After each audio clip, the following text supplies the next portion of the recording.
may we introduce our speaker for today?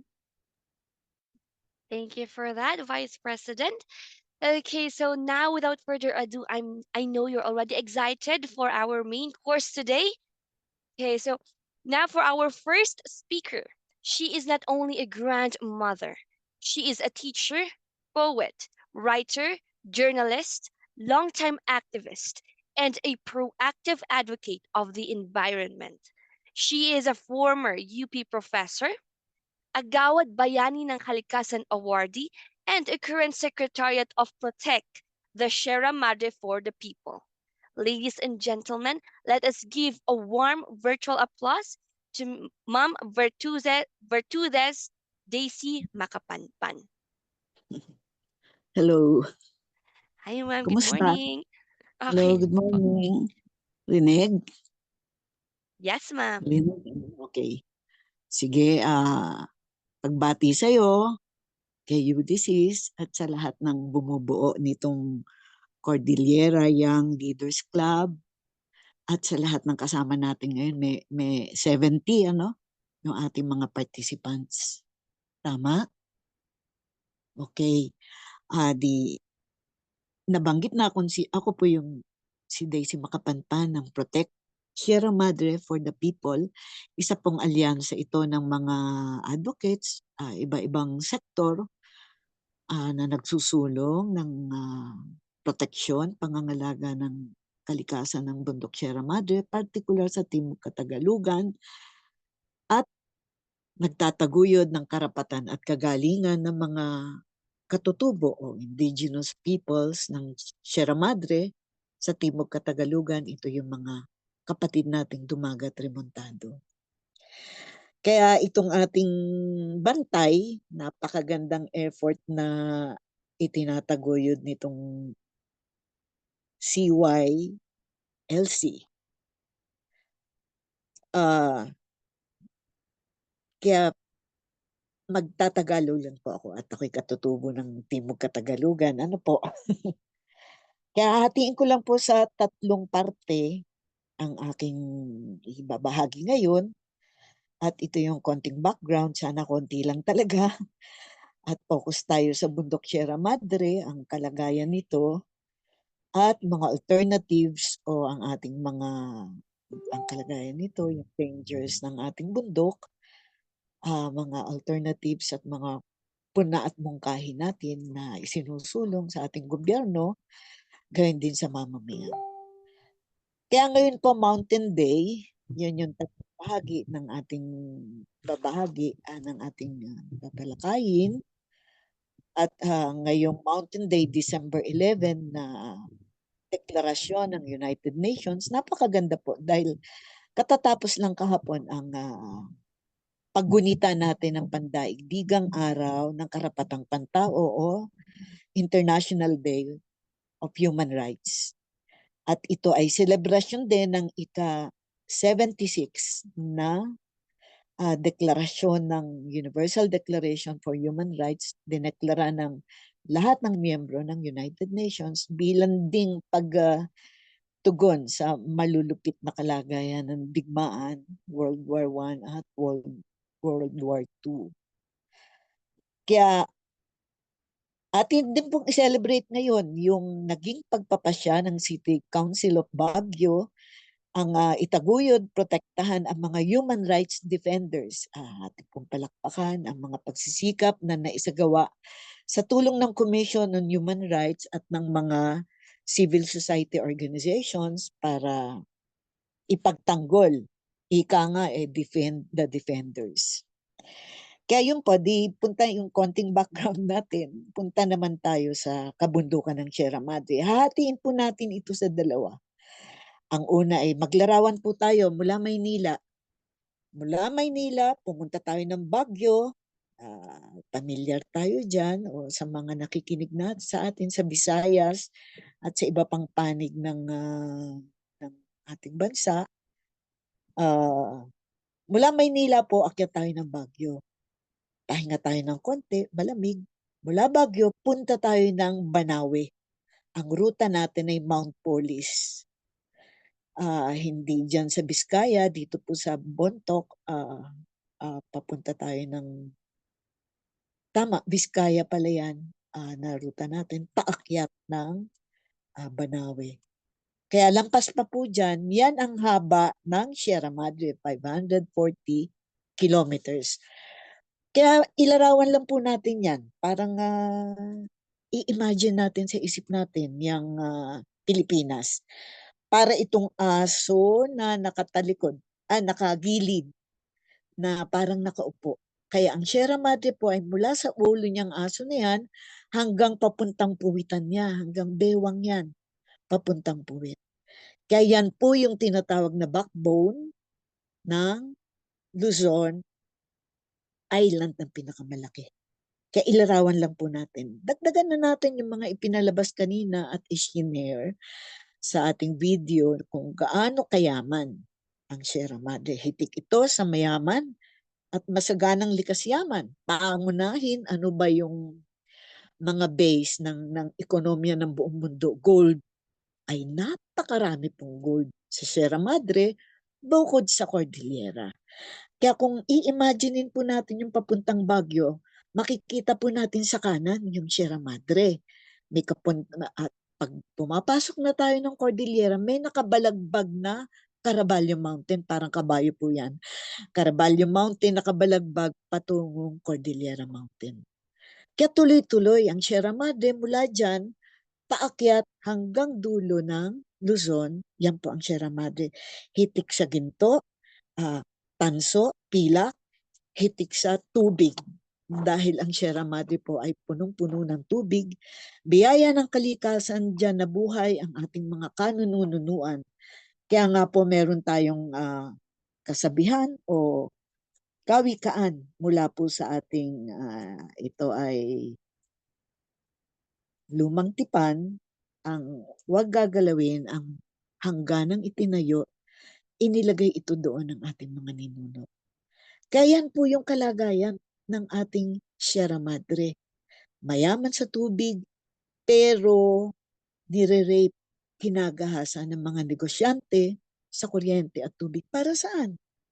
Negosyante nga para po yan sa negosyo at pakinabang sa mga ikakalakal, mga hilaw na materyales para sa industriya at manupaktura, pero pangunahin lahat ang minahang ginto. Kaya ikalawang ma-imagine na po natin yung yaman at napanood natin kanina. May babanggitin lang po ako kaugnay ng Sierra Madre, dalawang mayor na batas at binanggit na po yan kanina ni Ulysses. Kumusta Ulysses? Rinig mo ako? Ulysses? Hello? Yes, ma'am. Opo, Hello? yung ating Nabanggit Save ni Sierra Madre Day. nabanggit ni Ulysses kanina yung mining.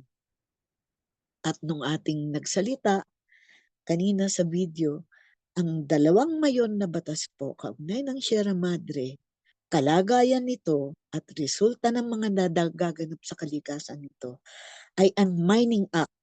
Mula po sa panahon ng pananalakay ng mga Amerikano, kasama ng Public Land Act nung unang dekada ng pananakupan ng Amerikano. Napakahalaga po niyan dahil kaugnay yan ng eksplorasyon, pagpapasabog ng bundok, at para makuha ang mga minahang ginto. At ang isa pa pong batas ngayon, siyempre, hindi na direktang kolonya ang Pilipinas, meron pa rin tayong Philippine Mining Act of 1995 sa kasalukuyan. Yan po yung mga malulupit na sitwasyon ng ating kabundukan, Cordillera, Sierra Madre, yung Oceano Gold, hanggang Timog Katagalugan, may ginto po yan, hanggang doon, hanggang Bicol, hanggang boundary at hanggang Bicol mismo. At yung iba pa nating kabundukan. Yung ikalawang mahalagang batas, kaugnay po ng ating pinag-uusapang kalagayan ng Sierra Madre ay ang Renewable Energy Act of 2008. Kaugnay naman po yan ng patuloy na pag-explore, patuloy na pagtatayo ng mga lilikha ng mga power plant para lumikha ng pangunahin ng kuryente, sekundaryo ng tubig. Ito po yung Renewable Energy Act of 2008 na ang kabilang panig, renewable yan. Kaya yan po yung tubig, hydropower, wind, kaya yung mga solar, yung ating windmill. Tapos ito pong may malaking farm niyan sa Sierra Madre, sa Rizal, sa Pililla. Itong ating solar, itong sa sikat ng araw, solar energy. Kaya sa lahat ng yan, ang pinakapatok o iniimbesta ng husto ay ang dam, yung mga hydroelectric power plant. Ano ang isang panig ng renewable energy? Magagamit pa rin. Pero inilalagay ito kung nasa ng magagandang tubig at ito'y nasa kabundukan natin. Isa pang incentive para sa mga investor ng renewable energy na iniluwal ng Renewable Energy Act of 2008 ay ang tinatawag natin ng FIT-all. Feed-in tariff po ito na allowance na pag tiningnan nyo ang bill nyo sa kuryente, may makikita kayo dong FIT-all. Feed-in tariff allowance. Ibig sabihin, itatayo pa lang, meron nang nakalaan para sa mga investor. Ganun po yung incentive na ibinibigay yan. Kaya katakot-takot ang itinatayong renewable energy.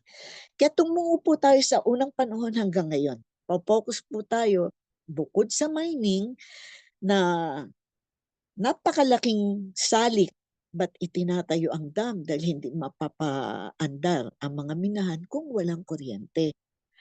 Kaya pupunta po tayo sa bago pa man ang Renewable Energy Act ay ang kasaysayan. Punta na ho tayo sa kasaysayan ng mga dam sa Sierra Madre. Ang unang itinayong dam sa Sierra Madre, lahat po ito halos makikita natin sa YouTube o i-google lang natin yan. Kaya ang una po ay ang Wawa Dam, 1905. Para yan sa tubig. Siyempre, nandiyan na ang kolonyalistang Amerikano. Ibinenta tayo ng mananakop na Kastila noong 1898 sa Treaty of Paris. Halagang ilan yan? 20 million US dollars ba yan? O 10 million US dollars? Parang 20. Kaya mula doon, kailangan ng tubig ng kolonyalista, kaya Wawa Dam. Yan po ay sa Montalban, sa lalawigan ng Rizal, sa paanan ng bundok Sierra Madre. Kasabay din po niyan, tinutugis pa rin ng mananalakay na Amerikano. Sino yung nagtayo ng Tagalog Republic na dyan sa Montalban nagkuta? Walang iba kundi si General Macario Sakay na sumurrender dahil inakala niya na bibigyan siya ng amnesty at kikilalanin ang kanyang gobyerno. Pero pinatay po ng kolonyalista 1907. Kaya kung makikita po natin sa celebrate ng pagtatayo ng Wawa Dam ay nakakaarmas. Kaya may kasabay po, makikita natin, may kasabay na pangangailangan at pagsupil sa pagpoprotesta at paglaban ng mamamayan. Yung pagtatayo na yan ng mga kolonyalista. Yan po ay malaking kasaysayan ng Timog Katagalugan. Yang Wawa Dam na yan nasundan sa 3 rehiyon po ang Sierra Madre, ang Northern Luzon, Northern Region ng Cagayan Valley, ang Central Luzon at ang Southern Tagalog. Kaya mula po sa Wawa Dam, umakyat tayo sa Bulacan. Yung taga Valenzuela natin na nagsalita kanina, meron tayong itinayo dyan ang kolonyalistang Amerikano, ang Ipo Dam. Hanggang maitayo ang Angat Dam at ang Lamesa Dam. Pangunahin sa tubig, pero nang itayo na ang Ipo at ang Angat, kasama na rin ang hydropower. Yan po ay sa unahan ng Timog Katagalugan. Dito naman po sa South, dito sa Laguna, di katutubo po ako ng Laguna, dyan itinayo ang unang hydropower. Yan po yun sa Botocan. Botocan Lake, Botocan Dam, dyan sa Mahayhay, Laguna. Sinundan po ito ng Kaliraya Dam at ng Kalayaan Hydro. Kaya 3 lagi yan eh. Kaya ngayon po, pag tinignan natin sa YouTube, yan ay CBK. Kaliraya Botocan, Kalayaan, na maliliit lang na mga ilang megawatt lang pero nang pinagsama-sama 800 hanggang 1,000 megawatt ang kanyang naisusupply na kuryente sa Luzon grid, sa esensya sa buong Philippine grid. Kaya dito sa Cordillera, di meron tayo ang Buklaw Dam, Binga Dam, at Magat Dam. Pinakamalaki noon ang Magat Dam. 300 plus megawatt po yan na nasundan ng mas malaki pa sa hangganan, sa boundaryhan ng Benguet at saka ng Pangasinan. Ito ang San Roque Dam na pwedeng lumikha ng halos 800 hanggang 1,000 megawatt yan. Kaya yan po yung kasaysayan para saan? Pag ating tatanungin, para saan yung mga dam na yan? Eh di walang iba, pangunahin sa pangangailangan ng mga kolonyalista hanggang nang maitayo ang Republikang ng Pilipinas, nagpapatuloy sa pamamagitan na po yan ng mga iba't ibang batas na pinairal ng bagong ng Republika ng Pilipinas. At ang isa nga ay yung Mining Act mula panahon ng Kano, ng pananalakay ng Kano hanggang Philippine Mining Act ng 1995 na binibigyan ng laya ang partnership ng Pilipinas at ng dayuhan para i-explore, pasabugin at kuhain ang ginto, ang tanso, ang pilak ng Sierra Madre at iba pang bahagi ng ating bansa. Ngayon po sa Renewable Energy Act, nito lang 2008 yan. Yan naman ay sa panahon na para suhayan pa yung mga naunang batas sa pagtatayo ng mga pangunahin ay mga dambuhalang dam na tinatawag. Kaya pupunta po ba't ganoon? Para saan? Para nga po sa negosyo ng tubig at kuryente na kailangan ng mga negosyante at ng mga malalaking puhunan para sa manupaktura, sa industriya at hilaw na materyales para sa kanilang pagnenegosyo. Gayon din naman, kailangan ng kuryente para naman sa yaring produkto ng mga malaking dayuhang mamumuhunan na ito na kumuha ng ating mga hilaw na materyales. Medyo yun po yung irony noon. Sa atin nagmumula ang hilaw na materyales, mineral at tubig, at sa atin din ibabagsak ang mga yaring produkto at kailangan dyan ang kuryente. Dahil yung mga yaring produktong yan ay nangangailangan ng kuryente. Kaya bakit gayon? Ano po? Di pumokus naman tayo sa mga batas. Kanina binanggit natin may batas na nagpapaubaya sa mga dayuhan kasama ang gobyerno para i-develop, i-explore at kunin ang ating yamang likas. Gayon din naman, may batas din naman, siyempre, sa ating saligang batas, 1987 Philippine Constitution, sa Article 2, bukod po ito sa Bill of Rights, sa Article 2 niya, Section 16 na nagsasabi na itinataguyod, kailangang itaguyod ng Estado ang para sa karapatan at kagalingan ng mamamayan sa isang maayos na environment, safe, healthy, at sustainable environment. Gayon din naman po sa Section 2, sa Article 2, Section 22 naman, sinasabi rin na kailangang itaguyod ng Estado ang karapatan, kagalingan, paggugobyerno sa sarili, at kabutihan, kapakanan, pakinabang ng mga indigenous peoples. Kaya may kaugnayan po yan sa pangangalaga ng likas yaman na mga batas na kailangang ipinapatupad. Subalit meron nga pong Energy Renewable Act ng 2008. Meron pang tinatawag na public-private partnership na patakaran sa ekonomiya.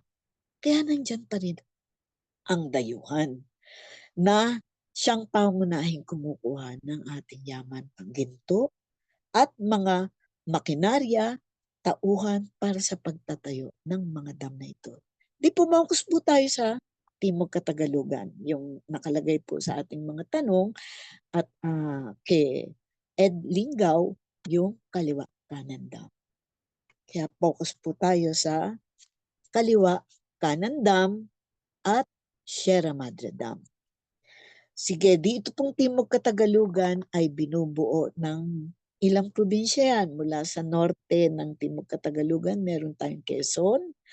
Sumunod ka boundary nito sa gitnang Luzon ng Bulacan, kaya sa Timog Katagalugan meron tayong Rizal, Quezon, Laguna, at Quezon ulit. Dahil sa kahabaan po ng Sierra Madre sa Timog Katagalugan, probinsya ng Quezon ang pinakamalaki. Kaya mula po sa dulo nito, sa Hilagang Quezon hanggang Timog Quezon, tinatayuan po yan ng dam bukod sa mga fossil fuel, yung pong coal-fired thermal plant sa Quezon. Kaya sa dam po muna tayo. Ano ang kasaysayan ng Kaliwa Kanan? Idugtong natin Layban Dam na sumasaklaw sa dalawang probinsya ng Timog Katagalugan. Ito ang Rizal at ang Quezon. Sige, bago po tayo pumupo sa pinakamalaki o grandioso o Layban Kaliwa Kanan Dam o tinatawag na New Centennial Water Source Project sa panahon ni Noynoy Aquino, tingnan po muna natin yung isang probinsya, kanugnog ng Quezon. Ito po yung Rizal. 4 na dam po ang itinatayo dyan bilang bahagi ng Sierra Madre Dam. Ito po yung sa hilaga niya, kanugnog ng Bulacan at ng Dingalan Aurora, ay ang Sumag Dam. Meron po diyang Sumag Dam. Sa baba nito ay ang Biulago na ngayon ay nakita natin yung larawan nito, ang Upper Wawa Dam. Makikita po yan sa YouTube. At itong Layban Dam. Ito pong Layban Dam ang tinatawag na Kaliwa Kanan Dam noong panahon ng diktadura ng matandang Ferdinand Marcos sa panahon po ng martial law. Kasabay po nito ang Chico Dam. Yan po, ang proyektong yan, dati po kasi may ang gobyerno, administrasyon ng gobyerno, ang mga tubig at kuryente, tulad ng kung sa kuryente ay Napocor at sa tubig naman ay Nawasa. Ngayon po ay privatized na yan. Ang Buklaw Dam, as an Aboitiz, yung history po ng Kaliwa Kanan Dam dito sa Sierra Madre, nag-umpisang pribado yan. Kaliwa Kanan Dam. Pero nag-umpisa yung Napocor project pala. Katulad ng Chico Dam. Napocor project ito na Ford funded. IMF World Bank funded. Gayon din po ang Kaliwa Kanan Dam. Na makikita natin ang evolusyon niyan sa Sierra Madre, yung Kaliwa Kanan Dam ay naging New Centennial Water Source Project 2014. NEDA approved po yan. Pero kung titingnan pong mabuti, ang una talagang naitayo dyan ay Layban Diversion Tunnel. Sa pagtatayo po ng dam, kailangan mo nang itayo ay mga diversion tunnel para po yan ay sa malalaking ilog na ililihis niya patungo ang tubig kung saan itatayo yung mga makinarya para lumikha ng kuryente. Kaya ang una pong itinayo sa panahon ng martial law pa ba yun? O panahon pa ni Marcos ay ang Layban Diversion Tunnel ng Kaliwa Kanan Dam. Ito po ay sa bahagi ng Rizal, yung Layban River na napakalaking ilog, papuntang Ilog Kaliwa. Nang itayo po ang Layban Diversion Tunnel, tutungo na ngayon, lilihis ang buong tubig ng napakalaking ilog na yan, papuntang Ilog Kaliwa. Pag sinabi po nating Ilog Kaliwa, yan ay 2 bayan ng Quezon. Unang bayan ay sa Rizal. Yan po ay sa Tanay at sumunod na dadaloy na ang tubig papuntang Ilog Kaliwa na hangganan ito ng 2 barangay. Isang barangay ng General Nakar, Quezon at isang barangay ng Infanta Quezon. Kanina napanood po natin yung kwento ni dating Vice Mayor Villamor ng Infanta. Yan po yung kaliwa, kanan, Laiban Dam. Bakit Laiban Dam? Nung ang director po, wala na pong nawasa eh. Ngayon ang meron tayo. Tama ba? Wala nang nawasa. Yan ay napalitan na ng MWSS, Metropolitan Water Works Sewerage System, na nagbigay ng pahintulot sa Maynilad at sa Manila Water para sa negosyo ng tubig at mga siwa sa distribusyon, pagkuha at distribusyon at koleksyon para sa tubig. Ang CEO po ng Manila Waters ay si Enrique Rason, third richest, pag minsan sabi second richest, at sa Maynilad. At sa tubig, sa negosyo po ng tubig, dalawa lang yan, yung tycoon dyan, si Enrique Rason at si Villar. Kaya pupunta po tayo sa kaliwa kanan dam. Kaya kung gusto niyo pong mano, ang una naglabas ng primer tungkol sa Laiban Dam ay ang Ibon Foundation. Nasundan pa din po ito ng PowerPoint ng Kaliwa Dam at Kaliwa Kanan o New Centennial Water Source Project na inilabas din ng Ibon Foundation at saka po nitong iba pang institusyon sa environment, ang Center for Environmental Concern at saka po yung IDPIP sa Timog Katagalugan. Kaya pag mapapansin po natin, simula nang maging New Centennial Water Source Project ito, katakot-takot na pong pagtutol ang inabot ng proyektong ito mula sa mamamayan. Yan pong Laiban Dam na ang naging showcase ng panana ng rehimen ng matandang Marcos ay ang Laiban Diversion Tunnel. Tinutulan po yan ng local government ng Tanay Rizal hanggang mga chieftain ng Dumagat. Kaya Laiban Dam ang tawag noon. Ngayon, dito po sa New Centennial Water Source Project na nung panahon ni Director General Velasco, dating director ng MWSS, pinagawan po nila ng feasibility study yan sa Europa, the Rebel Group. Nakalagay dyan na kaya pala Laiban ng unang itinayo, hindi tatagal ang buhay ng Kaliwa Dam kapag wala, dahil mas mataas na lugar ang sa Rizal, ang Laiban, mas mataas yan. Kaya yun ang unang itinayo.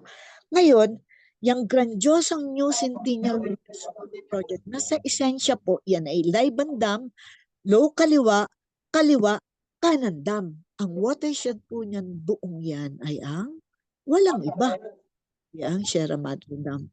Pero ito po ang pinakamalaki na dam na itatayo dyan sa Sierra Madre. Bukod yan sa Pantabangan Dam ng gitnang Luzon. Tungo naman po tayo dito sa, tinutulan yan ng Tanay, ano po yung Laiban. Dito sa kaliwa kanan dam, simula po ng isa batas, ang IPRA o Indigenous Peoples' Rights Act.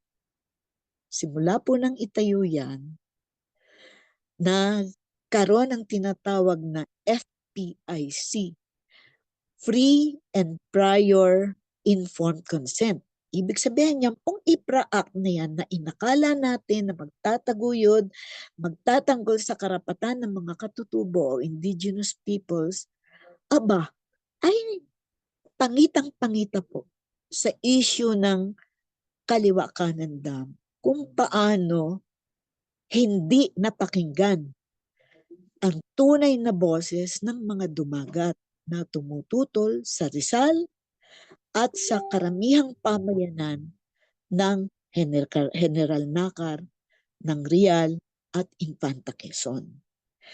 Pero makikita po natin sa YouTube, pag pinindot po natin dyan, yung Ground Zero na dokumentaryo, makikita natin dyan ng damdamin talaga ng mga nanirahan, umiral ang kanilang pamayanan dahil sa yamang likas ng Sierra Madre. Gayun din yung mga pagkilos noong November 2023 na mag-rally papuntang Malacanang, biglang hindi natuloy sa Malacanang ang mga dumagat dahil may ilang bahagi ng ng kadumagatan ang tumanggap ng magkano yun? 120 to 100, less than 200 million bilang anong tawag nila doon? Yung daños por vicious. Pero nakinabang ba ang mamamayang katutubo ng Sierra Madre? Hindi po. Panoorin po natin ang Ground Zero at iba pa mga sa YouTube na damdamin. Bakit? Diyan sila umiral, ang mga katutubo. Sa yamang kalikasan, yung Sierra Madre, ang center, yung pong clinic center ng mga dumagat, nandiyan ang kanilang mga gamot. Yan din ang kanilang ospital, pagamutan, center. Yan din ang kanilang kabuhayan, pagkain, at ikinakalakal ng mga tanim mula sa Sierra Madre. At tinututulan po ito ng mga dumagat. At patunay po dito, ano naman ang sagot ng ating gobyerno na dapat nangangalaga dito, ay di nangahulugan po ito ng panggigipit, pananakot, mga arbitrary arrest and detention, at narumurok po sa Blandy Sunday Massacre noong March 7, 2021. Malungkot po ang kasaysayan ng kaliwa kanan dam na yan na patuloy tinututulan ng mga dumagat, gayon din ng mga advocates katulad po ng ating mga environmental groups, human rights defenders, at iba't ibang institusyon at samahan mamamayan. Kaya tungo pa po tayo sa isa na tinutulan din ng local government ng Real. Ito pong may oras pa ba ako, Ulysses? Ito naman pong hello? Ulysses, Hello. may oras Yes, pa ma'am. tayo? Siguro we can go to po, mga salient points po. And then Oo. for other questions po, i-tackle po natin towards the Q&A. Sige. Kaya ito yung sa kaliwa dam, tungo naman tayo sa, pero yan, development para para saan yan? Yun lagi ang tanong para saan ang mga development ito na tinatawag ng iba ng development aggression? Dahil ginagahasa po ang kalikasan at yung karapatan ng katutubo na nakasaad naman po sa 1987 Philippine Constitution, Article 2, Section 22. Gayun din po ang karapatan ng mamamayan, katutubo, settler, magsasaka at iba pa sa babaw sa paanan at sa balis-bisa ng Sierra Madre. Ito naman po yung Article 2 pa rin ng 1987 Philippine Constitution, Section 16, para po sa karapatan natin sa kalikasan, makinabang sa yamang likas ng ating kapaligiran, biyaya ng Mother Nature. Kaya tungo naman po tayo nandun tayo sa Sierra Madre Dam na ito po yung tubig talaga ang pangunahin at sa kuryente ay 35 megawatt naman. Ito po yung Sierra Madre Dam na tinatawag noon. Sa UP Land Grant po ito.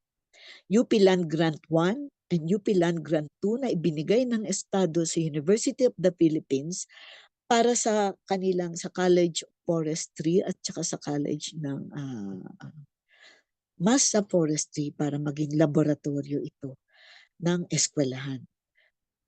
Pero yan po yung tatayuan ng dam. Yan po yung tinatawag na 35 megawatt multi-river hydropower, Kumbolc water. Ilang bayan ito sa Real po? Yung Sierra Madre UP Land Grant ay sa Real, Quezon. Sa Laguna naman po ay sa Pakil, kung saan ako nagmula, sa Pakil, Pangil at Paite. Sa bundok ng Sierra Madre, na isang buong haba po yan ng UP Land Grant, natatayuan yan. Pero nahirapan sila dyan, kaya nag-diversify. Meron na po tayo dahil pangunahin, tumutol ang buong local government ng Real. Katulad po dun sa Layban Dam. Buong government, local government, at mga chieftain ng Tanay Rizal tumutol dyan. Dito naman po sa Sierra Madre, 35 megawatt multi-river hydropower kung bulk water, tumutol ang real. Nandyan yung bulto ng tubig. Sekundaryo sa Pakil po ang tubig sa Sierra Madre. Maganda, malinis. Kaya tumutol hanggang mga chieftain. Nag-diversify din siya ng mga mini hydro at yung tinatawag na Ahonan Dam kung saan po ako nanggaling. Focus po tayo sa Ahonan Dam.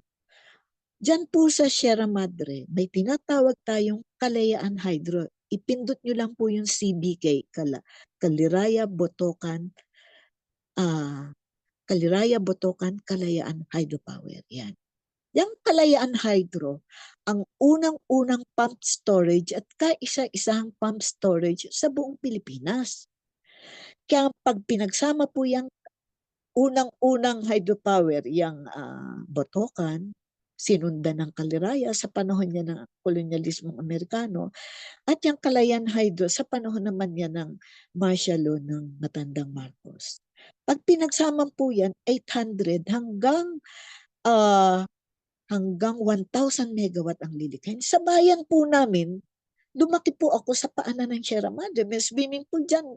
Lumalangoy kami sa mineral water, sa ibabaw, sa gitna. Sa paanan ng Sierra Madre, may malinis na potable water. Puno ng manganese. Punong-puno po yan ng mineral na nakakabuti sa kalusugan sa buong katawan at skin ng mamamayan. Kaya dinadayo po yan ng mamamayan ng Sierra Madre mula sa iba't ibang bayan. Tatayuan ng 1,400 megawatt. Na-imagine yun? Kaya tumutol po kami mamamayan.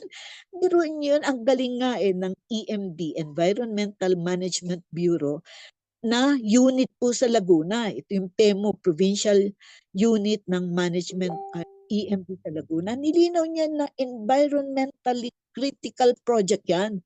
Kaya hindi dapat ipinaubaya sa national. Yung mga engineer, naglinaw na delikado yan. Kahit po yung itinayo namin ng mamamayang nagmamahal sa Pakil, na yung mga miyembro po nito na engineer, naglinaw na. Diyan po kasi sa feasibility study, sinabing delikado talaga yan, pero kaya yan, basta maganda ang disenyo, kaya yan ng mga engineer. Yung pong miyembro namin na engineer, si Engineer Valero, nilinaw niya, kaya yan, ididisenyo, kaya yan ng mga engineer. Pero ang usapin, yung water table, masisira ang water table ng Sierra Madre. Yan po ang mga naganap sa ating mga dam. Kaya ng mga engineer. Pero yung mga dam failure na yan at iba pang failure sa mga dam, hindi po dapat, ang panawagan natin, hindi po dapat itinutuloy. Pwede naman yung, ano po yung alternative natin? Sige, punta na tayo. Nabanggit na po natin yung 1987 Philippine Constitution, yung Indigenous Peoples' Rights Act of 1997, Mining Act ng 1995, mga tinututulan ng mamamayan dahil sumisira ng kalikasan at ng buhay ng mamamayan. Punta po tayo sa resulta. Malinaw po sa panahon nung ako estudyante, dading. Dahil po yan sa Magat Dam, dahil yan sa Pantabangan Dam, dahil yan sa wala pang Pantabangan doon, yung Magat Dam, yung nasa gitnang Luzon, ang mga dams, at dito po sa Sierra Madre. Grabe ang bagyong dading. Inilubog po nito ang gitnang Luzon at Timog Katagalugan. Nasundan ito ng halos taon-taon, halos dekada-dekada tulad ng Undoy. Kaya nga dineklara yung Sierra Madre Day. Dahil sa Undoy noong 2009, 2012 ang Sierra Madre Day. May mga ganyan pong proclamation, may mga ganyang batas, pero nagpapatuloy ang pag-ahasa sa ating yamang likas. Ano po ang alternative natin? Ano po ang dapat nating alternative? May tinatawag po tayong community-based energy renewable sources projects. Naganap po yan, na isagawa yan ng SIBAT. Ito pong SIBAT,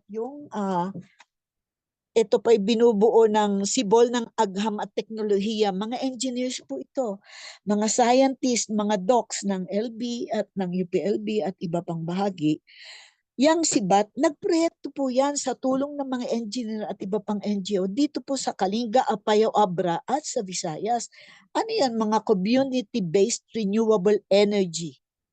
Kaya yung mga bayan-bayan na yan, mga komunidad, meron silang kuryente para sa kanilang pag-iilaw, sa kanilang mga rice mill, at meron din naman silang tubig. na wala pa naman yung mga dam, may sariling irigasyon naman ng mamamayan. At isa pang alternative natin ay yung pagtataguyod talaga, bigyan ng ngipin itong 1987 Philippine Constitution, Article 2, Section 16 at Section 22.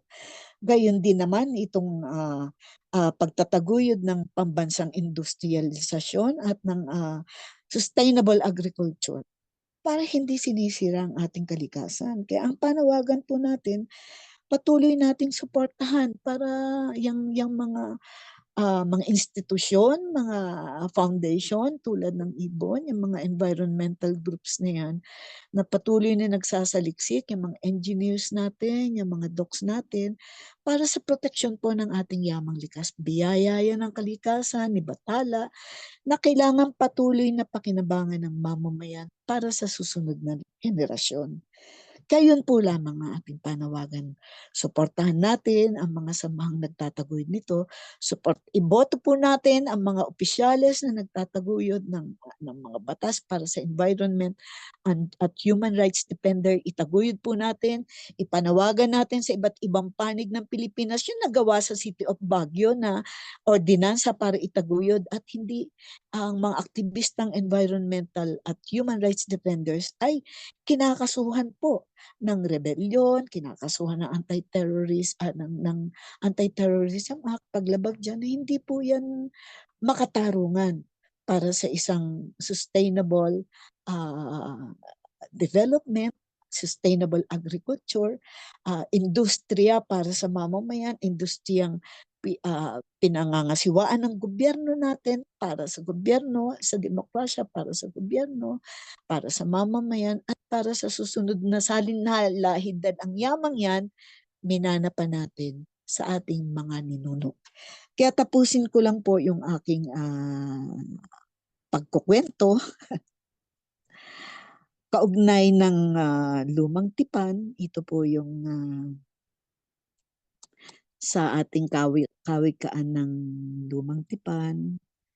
Akin lang intayin. Ito po ay nagsasabi sa kawikaan 22:28 sa lumang tipan, yung huwag mong babaguhin ang mga hangganang itinayo.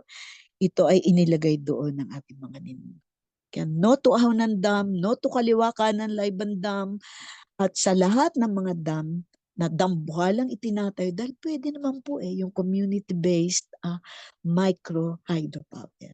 At magandang umaga po sa inyong lahat at inaasahang hindi nakalito at nakatulong ang ganitong sharing at sa mga kung may mga kailangan pong iwasto sa aking ibinahagi ay may mga expert po tayo dyan tulad ni na Dr. Rowena Boquirin Reyes, mga docs ng UPLB, mga engineers ng Sibol ng Agham at Teknolohiya, mga researchers natin sa Ibon Foundation at Center for Environmental Concern. Siya nga po pala may tinatawag na Environmental Defenders Congress, binubuo sa buong Pilipinas ng mga tagapagtaguyod, tagapagtanggol ng kalikasan at ng karapatang pantao. Salamat po.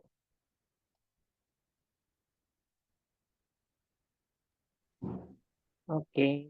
Thank you very much, ma'am, for the very malaman po na sharing, as we can see, coming first from her years of experience, and of course being a citizen as well, dyan po malapit sa Sierra Madre. So I guess konting takeaways lang, we can see that we really saw a short pa lang yon na background ng ating history ng Sierra Madre. And gaya nga ng sabi nila, why do we learn history? Why do we look at the past? Some would say so that we will not repeat the past, although we are seeing many repeaters. So I guess better to say so that we can build a better future, moving forward. Kasi nga, meron na yung mga existing dams, meron na mga existing mines. Siguro question na lang, do we need more mines? Do we need more dams? yun po, nasagot naman po, may mga alternative. Anyway, we have more sharing pa with ma'am later on and some questions as well. Don't worry po dun sa mga nag-send po na questions. Anyway, moving on, I guess, para makarami tayo. Let's now talk about disaster naman po. Ma'am Vertudis, hope we can still hold you until later on po para sa mga questions after ng next presenter. Okay. Thank you po, ma'am. Okay, so Lesha, go ahead.